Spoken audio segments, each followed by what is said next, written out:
ஒரு பெரிய அழகான பசுமையான காட்டில் மோகன் என்ற ஒரு சிறிய பையன் வாழ்ந்து கொண்டிருந்தான். அவன் மனிதன்தான், ஆனால் அவனை வளர்த்தது அந்த காட்டிலேயே இருந்த விலங்குகள். மோகனுக்கு நிறைய நண்பர்கள் இருந்தார்கள். ஒரு நல்ல மனசுக்கார கரடி பாலு, ஒரு தைரியமான புலி ராஜா மற்றும் சுறுசுறுப்பான குரங்கு குட்டி. அவர்கள் எல்லாரும் ஒன்றாக விளையாடி மகிழ்ச்சியாக வாழ்ந்து கொண்டிருந்தார்கள். ஒரு நாள் மோகன் காட்டில் சிரித்து கொண்டே விளையாடி கொண்டிருந்தான். அந்த நேரத்தில் திடீரென்று ஒரு பெரிய சத்தம் கேட்டது. ஐயோ, உதவி உதவி என்று. மோகன் அதை கேட்டு பயந்தாலும் தைரியமாக அந்த சத்தம் வந்த இடத்துக்கு ஓடினான்.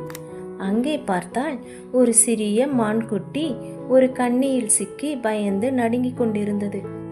மோகன் சொன்னான், பயப்படாதே, நான் உன்னை காப்பாற்றுகிறேன் என்று. மோகன் உடனே தனது நண்பர்களை கூப்பிட்டான். பாலு அண்ணா, ராஜா, குட்டி, இங்க வாங்க, சீக்கிரம் வாங்க. அவர்கள் எல்லோரும் ஓடி வந்து சேர்ந்தார்கள். பாலு சொன்னான், நாம் எல்லோரும் சேர்ந்து முயற்சி பண்ணினா இதை காப்பாத்தலாம்.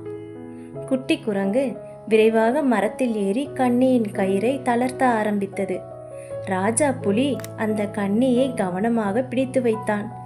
மோகன் மெதுவாக அந்த மான்குட்டியை கண்ணிலிருந்து வெளியே எடுத்தான்.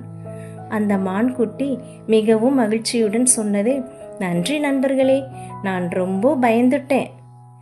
மோகன் சிரித்துக்கொண்டே சொன்னான், நண்பர்கள் இருந்தா பயம் எதுவும் இருக்காது.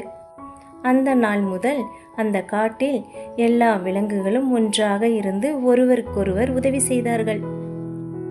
மோகன் எல்லோரையும் பார்த்து சொன்னான், நாம் எல்லோரும் சேர்ந்து இருந்தா எந்த பிரச்சனையும் சுலபமாக தீரும்.